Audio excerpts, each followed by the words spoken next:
얼마 전에 어느 경제 유튜브를 보았습니다. 작년 연말부터 우리나라 여러 모든 산업의 경제 지표가 눈에 띄게 나빠지고 경기가 침체되는 것이 확연히 드러났는데 눈에 띄게 성장하는 산업이 있다고 합니다. 뭔지 아십니까, 여러분? 사교육 시장입니다. 작년 대비 8% 정도 증가했다고 합니다. 그 영상의 마지막 멘트가 굉장히 인상적이었는데요. 우리나라를 이렇게 말했습니다. 1인당 국민연금 납입금보다 자녀들의 사교육비가 훨씬 더 많은 나라. 이렇게 평하는 것을 보았습니다. 제가 그 영상 보면 참 많은 생각을 했었는데요. 다른 것들 차치하고 다른 무엇보다 먼저 자녀를 생각하는 부모님들이 참 많이 생각났습니다. 어려운 형편이지만 그래도 자녀들의 미래를 위해서 최선을 다해 서포트하는 것입니다. 예나 지금이나 자녀는 참 중요합니다. 오늘 말씀에도 자녀 때문에 예수님께 나온 한 부모가 등장합니다. 이 아이는 어릴 때부터 귀신이 들려 정상적인 삶을 살지를 못하였습니다. 18절을 보십시오. 귀신이 어디서든지 그를 잡으면 거꾸러져 거품을 흘리며 이를 갈며 그리고 파리해지는지라 내가 선생님의 제자들에게 내쫓아 달라 하였으나 그들이 능히 하지 못하더이다. 귀신이 아이를 잡으면 거꾸러지고 거품을 흘리며 이를 갈며 파리해졌습니다. 여러분, 이 모습을 보는 부모의 모습들을 한번 상상해 보십시오. 아이가 그런 일을 만나고 있으면 부모가 얼마나 마음 아파할까요? 부모는 아이를 고치기 위해서 할 수 있는 것을 거의 다 했을 것입니다. 어쩌면 재산도 거의 탕진했을지도 모르겠습니다. 아이를 고치기 위해서 이곳저곳 알아봤지만 별 소용이 없었습니다. 그런데 어느 날 놀라운 소식을 들었습니다. 예수라는 사람이 있는데 그 예수라는 사람이 귀신을 쫓아낸다는 것이었습니다. 그 소문은 그 가정의 문자 그대로 복음이었습니다. 물어물어 예수께서 계신 곳까지 찾아왔습니다. 예수님을 만나러 왔는데 예수님은 안 계시고 몇 명의 제자들만 있었습니다. 예수님을 만나러 오기까지 꽤 많이 검색하고 알아봤을 것입니다. 물고기 2마리와 보리떡 5개로 남자만 5,000명을 먹이신 이야기. 그런데 그때 물고기와 떡을 나누었던 것이 예수님이 아니라 제자들이라는 그런 이야기도 알고 있었을 것입니다. 예수님의 제자들이 두루다니며 복음을 증거하며 수많은 병자들을 고친 이야기도 들었을 것입니다. 사실 예수님이 안 계셔서 조금 실망스러웠겠지만 그래도 제자들도 그만하면 괜찮지 생각이 들 것입니다. 아이의 사정을 잘 설명하고 기도를 부탁하였습니다. 제 아들도 얼마나 안타까웠겠습니까? 안타까운 마음으로 기도하기 시작했습니다. 14절입니다. 이에 그들이 제자들에게 와서 보니 큰 무리가 그들을 둘러싸고 서기관들이 그들과 더불어 변론하고 있더라. 큰 무리가 둘러쌌습니다. 온 동네 사람들이 다 몰려들었습니다. 큰 무리가 지켜보는 앞에서 기도하기 시작했습니다. 아이에게 손을 얹고 간절히 기도했을 것입니다. 여러분, 그런데 아무리 기도해도 귀신이 떠나가지 않았습니다. 얼마나 당황스럽고 난처했을까요? 아이의 부모도 꽤 실망했을 것입니다. 그러던 중에 예수님께서 오셨습니다. 그리고 무슨 일이냐 물었습니다. 그러니까 부모가 예수님께 나와서 모든 사정들을 하나하나 이야기하기 시작했습니다. 18절 말씀 보십시오. 귀신이 어디서든지 그를 잡으면 거꾸러져 거품을 흘리며 이를 갈며 그리고 파리해지는지라. 그 다음 말씀 보십시오. 내가 선생님의 제자들에게 내쫓아 달라 하였으나 그들이 능히 하지 못하더이다. 여러분, 이 말씀은 제자를 탓하는 것이 아닙니다. 그저 있는 그대로를 이야기하는 것입니다. 그런데 이 이야기를 듣는 제자들은 정말 난처하고 또 부끄러웠을 것입니다. 차마 고개를 들지 못했습니다. 모든 이야기를 다 들으시고 예수님께서 말씀하십니다. 우리 19절 말씀 같이 한번 읽어볼까요? 19절 말씀 같이 읽겠습니다. 대답하여 이르시되 믿음이 없는 세대여 내가 얼마나 너희와 함께 있으며 얼마나 너희에게 참으리요 그를 내게로 데려오라 하시매. 귀신에게 고통받는 아이를 데리고 오라 하셨습니다. 25절과 7절을 보십시오.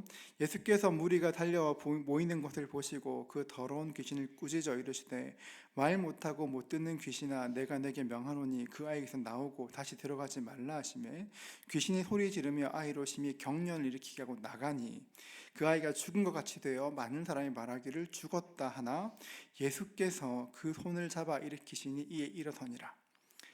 예수님께서는 그 더러운 귀신, 말 못하고 못 듣는 귀신에게 떠나라 말씀하셨고 귀신은 소리를 지르며 떠났습니다. 악한 영이 아이에게도 역사할 수 있습니다. 지금 이 시대는 과거 어떤 시대보다 우리의 자녀들을 노리는 악한 영들의 공격이 굉장히 큽니다. 읍내란 것은 물론이고 작년 어떤 조사에 의하면 서울에 있는 남자 고등학생 중 73%가 사설 도박 사이트에 접속한 것이 있다고 합니다. 읍내란 것들을 통해 그런 도박 사이트를 통해서 아이들을 이렇게 포로로 사로잡으려고 합니다. 아이들을 어릴 때부터 말초적인 쾌락에 매달리게 합니다. 때로는 더러운 귀신이 들어 고통당하기도 하고 사람들과 소통하지 못하도록 막는 악한 영도 있습니다. 그래서 우리는 더욱더 우리의 다음 세대를 위해서, 자녀들을 위해서 간절히 기도해야 되는 것입니다. 자녀들이 믿음으로 세워질 수 있도록 기도해야 되는 것입니다. 혹시 우리 가운데 더러운 귀신이 역사하고 부모와 소통하지 못하도록 막는 악한 영들 때문에 고통받는 가정이 있다면 그 모든 가정마다 예수께서 말씀하신 그 은혜가 더러운 영이 말 못하고 못 듣게 하는 영이 떠나는 은혜가 있기를 주의 이름으로 축복합니다. 여러분 그 은혜를 축복합니다. 여러분 예수님께서 말씀하셨습니다. 그 아이에서 나오고 다시는 들어가지 말라 하셨습니다. 아이가 쓰러졌고 마치 죽은 것 같았습니다. 그때 예수님이 손을 잡아 일으키셨습니다. 굉장한 순간이었을 것입니다. 모두가 환호했을 것입니다. 아이가 노인받았습니다. 모든 사람들이 너무 감격 가운데 감사한 가운데 이제 돌아갔습니다. 모든 사람이 다 돌아간 뒤에 제자들이 예수님께 질문하였습니다. 예수님, 어떻게 왜 저희는 어찌하여 능히 귀신을 쫓아내지 못하였습니까? 예수님께 질문하였습니다. 왜냐하면 여러분 예수님의 제자들은 전도 여행을 하면서 많은 귀신들을 쫓아내었고 수많은 병든 자를 일으켰습니다. 이미 그런 일을 경험하였습니다. 그런데 이번에는 아무리 기도해도 아무 역사도 일어나지가 않았습니다. 그래서 질문하는 것입니다. 예수님께서 답하십니다. 29절 말씀 우리 같이 한번 읽어볼까요? 같이 읽습니다. 이르시되 기도 외에 다른 것으로는 이런 종류가 나갈 수 없느니라 하시니라. 이르시되 기도 외에는 다른 것으로는 이런 종류가 나갈 수 없느니라 하시니라. 기도 없이 안 된다 말씀하셨습니다. 여러분 기도 외에 안 된다, 기도 외에 다른 것으로 이런 일이 일어나지 않는다 말씀하셨지만 사실 제자들도 기도했었습니다. 정말 간절히 기도했었습니다. 어쩌면 예수님께서 산 위에서 내려오셔서 동네로 들어오실 때 제자들이 큰 소리로 기도하는 그 소리를 들으셨을지도 모르겠습니다. 제자들 분명히 기도하였습니다. 기도한 것을 아는데 왜 예수님은 기도 외에 이런 종류가 나갈 수 없다 말씀하셨을까요? 예수님의 말씀은 지금 기도하지 않았다는 것이 아니라 평상시에 기도하지 않았다는 것입니다. 우리는 많은 경우에 어떤 이슈가 생기면 그때 본격적으로 기도하곤 합니다. 여러분 물론 문제가 생겼을 때 기도하는 것이 기도하지 않는 것보다 훨씬 잘하는 것입니다. 여러분 그런데 그것만으로는 부족합니다. 왜냐하면 여러분 모든 기도에는 밀도가 있습니다. 누가복음 10장 6절 말씀 같이 한번 읽도록 하겠습니다. 같이 읽습니다. 만일 평안을 받은 사람이 거기 있으면 너희의 평안이 그에게 머물 것이요 그렇지 않으면 너희에게로 돌아오리라. 평안을 받을 사람이 거기 있으면 평안이 그에게 머물 것이요라 하셨습니다. 그럼 머문다는 것은 공간적인 것을 의미하는 것입니다. 우리가 평안을 기도하면 그곳에 평안이 임하게 되고 쌓이게 되는 것처럼 우리가 기도하면 우리의 기도가 그 공간 가운데 임하게 되는 것입니다. 기도에도 밀도가 생기는 것입니다. 예수님의 기도는 꽉 찬 그런 굉장히 밀도 있는 기도였습니다. 그도 그럴 것이 예수님께서는 언제나 늘 기도하셨기 때문에 그렇습니다. 예수님은 늘 기도하셨습니다. 마가복음 1장 35절은 이렇게 말합니다. 새벽 아직도 밝기 전에 예수께서 일어나 나가 한적한 곳으로 가사 거기서 기도하시더니 예수님께서는 새벽 아직 밝기도 이전에 일어나셔서 한적한 곳으로 가셔서 기도하셨습니다. 새벽에 기도하셨습니다. 그런데 예수님께서 새벽에 기도하셨다는 그 말씀 앞에 있는 말씀이 있습니다. 33절과 4절인데요.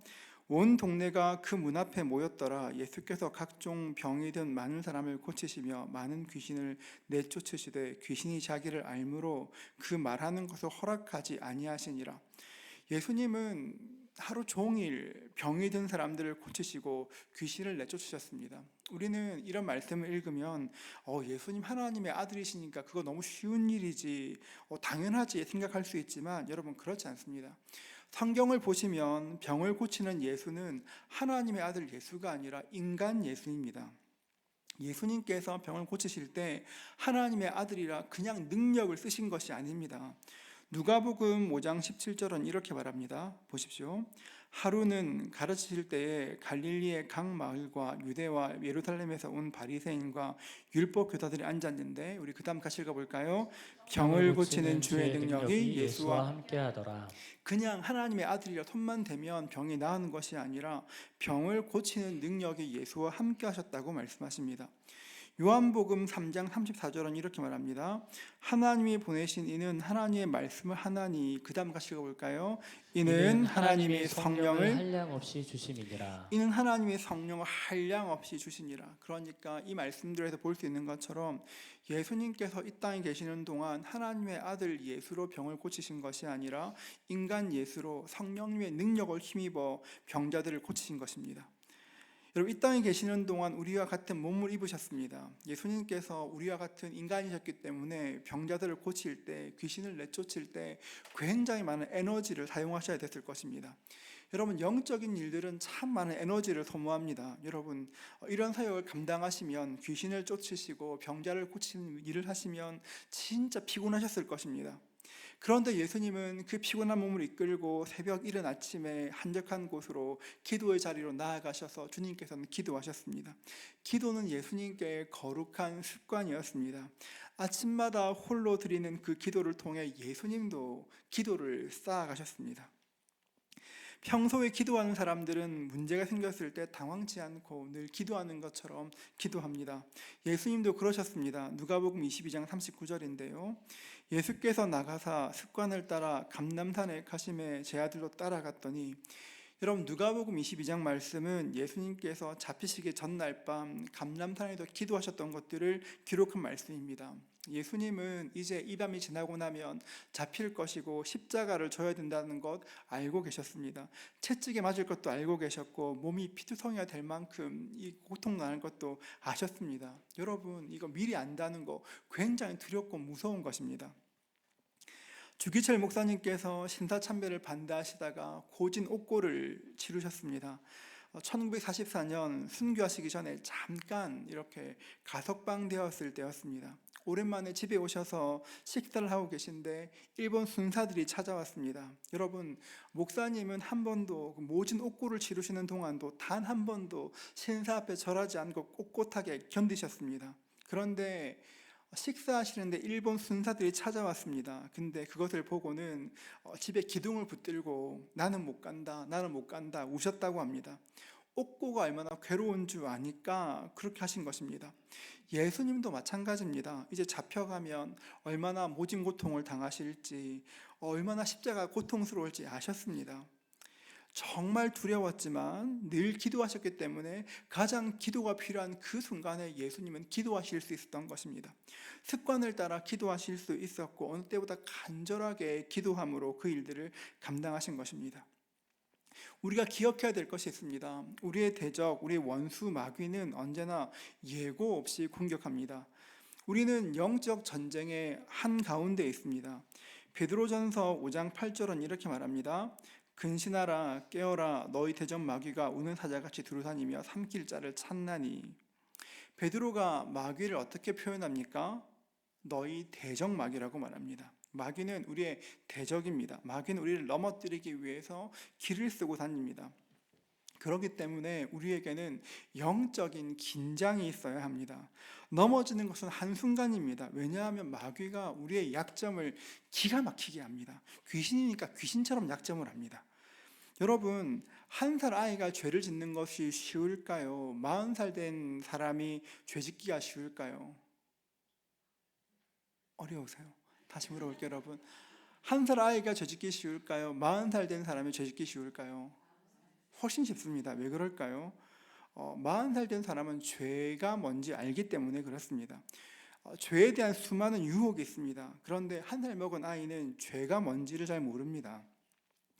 영성신학자인 리차드 포스트가 정의한 것처럼 지금 이 시대는 돈과 성과 권력이 하나님이 되어 우리를 넘어뜨리기 위해서 계속 이렇게 푸시합니다.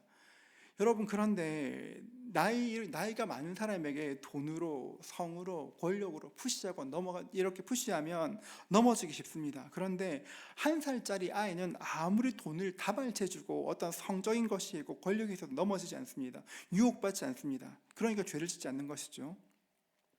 하나님께서 아담과 하와를 지으셨습니다. 아담과 하와는 죄성 없이 태어난 사람입니다. 지금 우리에게는 아담과 하와의 원죄가 죄의 DNA가 우리에게 이렇게 대물림되지만 아담과 하와는 죄성이 없었습니다. 죄가 뭔지도 모르는 사람, 죄성이 없는 사람이 죄를 짓는다는 것은 굉장히 어려운 일입니다. 여러분, 그런데 그 어려운 것을 마귀가 합니다. 여러분, 아담과 하와에게 유일한 약점이 있었습니다. 피조물인 아담과 하와는 하나님처럼 되고 싶어하는 그 마음이 있었습니다. 마귀가 그 마음을 가만히 관찰하다가 기가 막힌 타이밍에 하와를 유혹하고 넘어뜨립니다. 여러분, 마귀는 죄를 짓게 하는 것에 굉장히 집요합니다. 그래서 주님께서 우리에게 말씀하시기를 마태복음 26장 41절 이렇게 말합니다. 우리 같이 읽어볼까요? 시험에 들지 않게 깨어 기도하라. 마음에는 원이로되 육신이 약하도다 하시고. 시험에 들지 않게 깨어 기도하라. 마음에는 원이로되 육신이 약하도다 하시고. 여러분, 원수의 공격은 예고 없이 날마다 계속되는 것이기 때문에 시험에 들지 않도록 날마다 깨어 기도해야 하는 것입니다. 만약 내 힘과 내 능력으로 감당할 수 있다면 딱히 기도할 필요가 없습니다. 여러분, 그래 살다 보면 여러분 내 힘으로 무엇인가 할 수 있을 것 같지만 살다 보면 우리 힘이 좀처럼 통하지 않는 일도 참 많다는 거 많이 깨닫게 됩니다. 제자들도 그랬습니다. 뭔가 할 수 있을 줄 알았습니다. 해봤으니까 뭔가 될 줄 알았습니다. 그런데 아무것도 할 수 있는 것이 없었습니다. 제자들은 귀신의 방해와 소란 앞에 꼼짝없이 당하였습니다. 자기 힘으로 제어할 수 없는 영적 실체와 마주한 것입니다. 여러분, 참 신기한 것은 기도하지 않는 사람들은 자신의 힘을 언제나 과신합니다. 내가 무엇이든 할 수 있다고 생각합니다.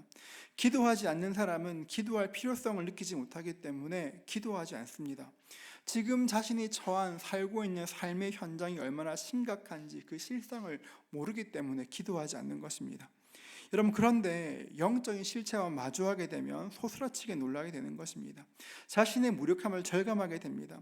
현실을 직시하는 사람은 하나님께 기도하게 됩니다. 자신의 약함을 알기에 더욱더 기도하게 되는 것입니다. 이스라엘 백성들에게 수많은 시험이 있었습니다. 이스라엘 백성들은 언제나 거의 모든 경우에 넘어졌습니다. 왜 그런지 아십니까? 영적인 불감증 때문에 그렇습니다. 하나님께서 수없이 경고하셔도 자각하지 않는 그 영적인 불감증 때문에 이스라엘 백성들은 수도 없이 넘어졌습니다. 우리도 마찬가지입니다. 우리가 만약 넘어지게 된다면 그 이유는 영적인 불감증 때문에 그렇습니다. 하나님 우리를 사랑하십니다. 그렇기 때문에 이스라엘 백성들에게 하셨던 것처럼 어려운 일이 있을 때마다 수도 없는 많은 사인들과 경고 메시지를 보내십니다. 그런데 기도하지 않는 사람들은 그 메시지를 듣고도 괜찮다 무시하거나 아니면 어떤 사람 아예 그 메시지 자체를 듣지 못하고 넘어가는 것입니다. 귀신에 사로잡힌 아이가 거꾸러지고 거품을 흘리고 물과 불에 넘어지고 파리해지는데 보지도 못하고 깨닫지도 못합니다. 여러분, 의외로 우리 주변을 보면 영적인 문제로 고통받는 사람이 굉장히 많습니다. 수도 없이 많습니다. 악한 마귀가 우리 성도들을 괴롭히는데 어떻게 기도하지 않을 수 있겠습니까? 찰스 스펄전 목사는 능력 있는 기도의 비결이라는 책에서 이렇게 말합니다.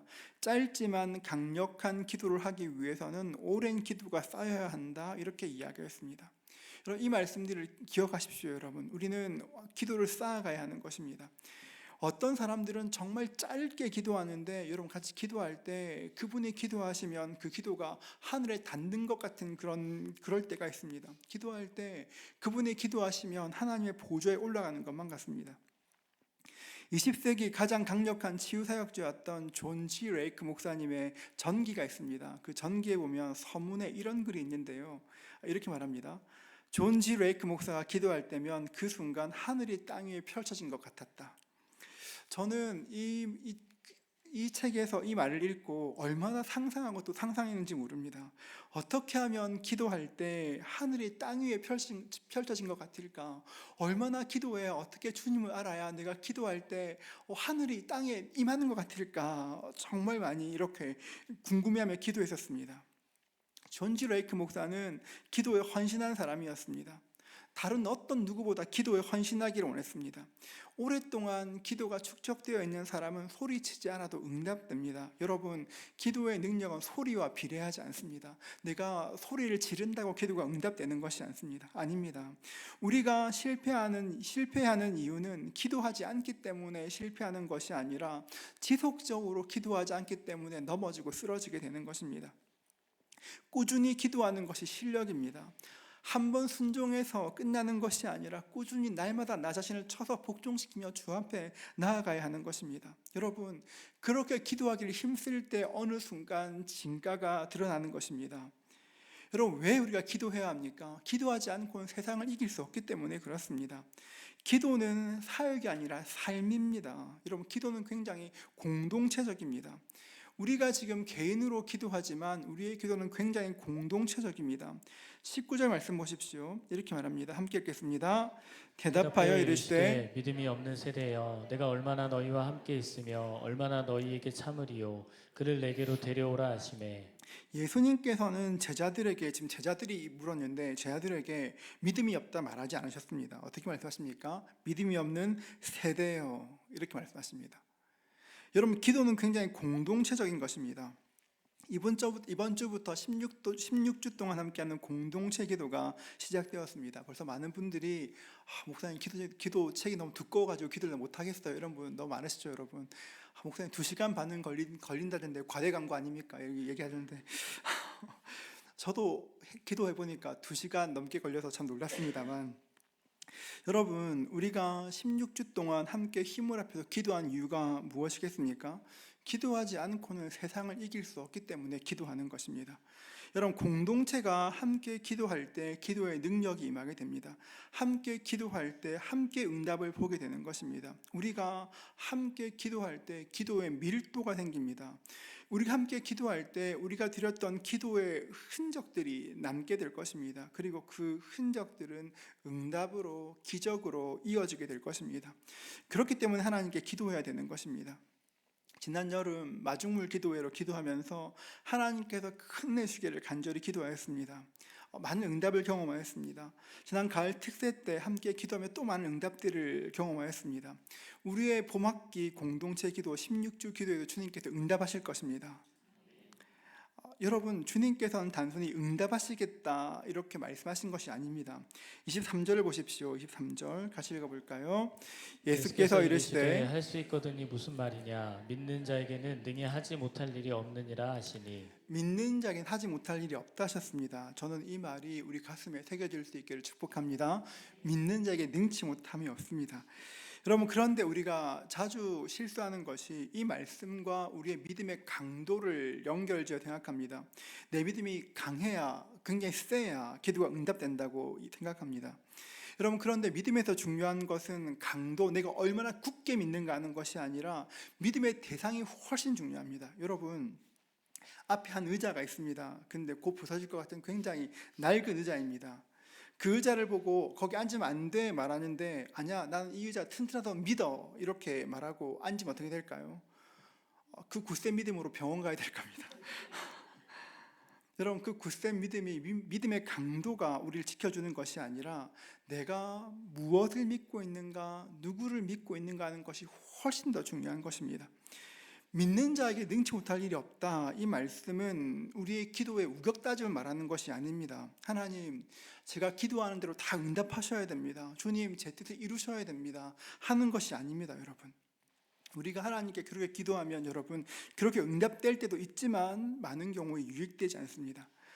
우리가 기도하는 것은 응답이 아니라 우리의 인격이신 하나님을 의지하는 것입니다. 우리보다 우리를 더 잘 아시는 하나님, 나보다 내 인생을 훨씬 더 잘 아는 하나님을 의지하며 기도하는 것입니다. 여러분, 기도하면서 믿는 자에게 능치 못할 일이 없다는 것은 기도하면서 인격이신 하나님을 의지하는 것이고 내 뜻을 하나님의 뜻과 맞춰 나가는 것입니다. 내 뜻이 아니라 하나님의 뜻이 이루어지기를 기도하는 것입니다. 많은 경우 저는 기도할 때 하나님께 저의 소원을 아뢰입니다. 하나님, 소원을 들어주십시오. 제 제목을 들어주십시오. 간절히 기도합니다. 많이 그렇게 하실 겁니다. 그런데 간절히 기도하다 보면 어느새 나의 바람들을 기도하지만 어느새 기도가 아버지께서 이루시기를 기도할 때가 훨씬 많습니다. 많은 때는 그렇게 기도하다가 내 뜻이 꺾이기도 합니다.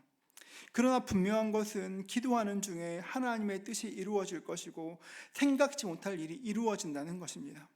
기도가 무엇입니까? 선하신 하나님에 대한 확신입니다. 내가 기도하면 내 인생에 가장 선하신 하나님께서 가장 선하게 응답하실 거야. 그 확신이 기도로 드러나게 되는 것입니다. 여러분, 믿음으로 살아갈 때 언제나 100%의 믿음으로 기도하는 것이 아닙니다. 여러분, 어떻게 사람이 100% 능치 못한 없다고 어떻게 100%로 기도할 수 있겠습니까? 우리 마음에는 언제나 그런 불신의 찌꺼기가 끼어져 있습니다. 아무리 믿음으로 살아가는 사람들도 그 삶에서 불신앙을 발견할 때가 종종 있습니다. 우리 중에서 여러분, 나는 기도할 때 한 번도 의심한 적이 없다고 그런 분이 계십니까? 한 번도 의심한 적이 없다. 여러분, 기도할 때 나의 믿음에 의심이 생기는 것은 당연한 것입니다. 여러분, 당연하다. 내가 기도할 때 불안하고 의심이 생겨 당연한 것입니다. 내 삶에 가장 좋은 것 주실 주님을 확신하지만 그럼에도 불구하고 마음에 의심이 생기는 것은 사실입니다. 여러분, 억지로 설득하지 마십시오. 안 믿기는데 왜 이렇게 하는 것이 아니라 오히려 그 의심을 가지고 하나님께 나갈 수 있어야 합니다. 하나님, 저는 믿습니다. 그런데 이게 잘 믿어지지가 않습니다. 여러분, 그 의심을 가지고 내가 나를 확신시키고 설득시키는 것이 아니라 그 의심을 가지고 하나님께 나아가면 하나님께서 그 의심을 해결하시는 것입니다. 여러분, 내가 나를 설득시켜봤자 아무 소용이 없습니다. 여러분, 내가 나를 설득하는 것이 아니라 하나님께서 나를 설득하셔야, 믿음 주셔야, 그제서야 기도의 능력들이 드러나게 될 것이고 우리의 믿음이 깊고 견고하게 변해가는 것입니다. 중세 신학자 안셀름은 이렇게 말하였습니다. 믿음은 이해를 추구한다. 이렇게 말하였습니다. 믿음은 이해를 추구합니다. 믿음은 언제나, 건강한 믿음은 언제나 이해를 추구하게 되어 있습니다. 이해되지 않는 부분이 있기 때문에 하나님, 왜 제 삶에 이런 일이 일어납니까? 의심하고 고민하지만 결국 그 믿음이 더 깊은 것으로 우리를 인도해 나가는 것입니다. 사랑하는 성도 여러분, 늘 하나님께 기도하실 수 있기를 주의 이름으로 축복합니다. 여러분, 언제나 기도하십시오. 상황이 좋지 않을 때만 기도하는 것이 아니라 상황이 좋을 때에도 기도해야 합니다. 큰 일만 기도하는 것이 아니라 작은 일일 때도 기도할 수 있어야 됩니다. 말씀을 읽을 때도, 찬양을 할 때도 기도할 수 있어야 합니다. 아무 일 하지 않을 때도 마음으로 기도해야 합니다. 우리의 영혼이 하나님을 향해 늘 깨어 있을 수 있도록 기도해야 하는 것입니다.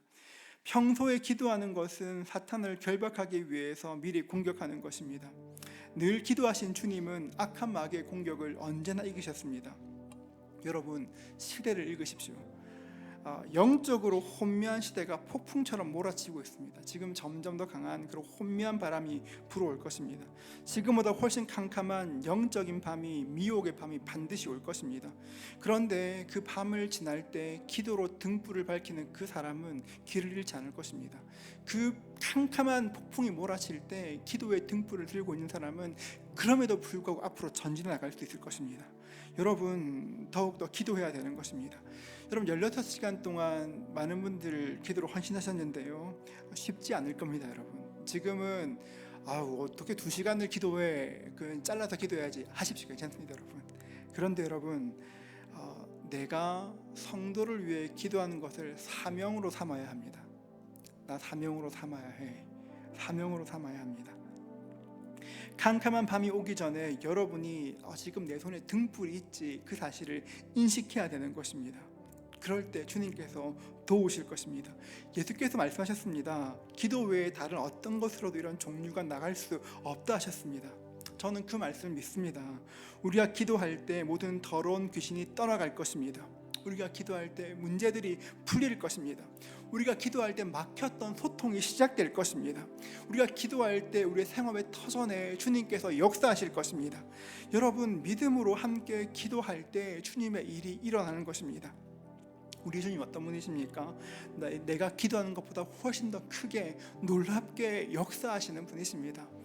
여러분의 기도 가운데 우리의 하나님을 더욱더 깊이 신뢰할 수 있기를 축복합니다. 여러분, 그 기도 가운데 서게 될 것입니다. 그 기도의 은혜가 우리 모두에게 가득할 수 있기를 주님의 이름으로 축복합니다.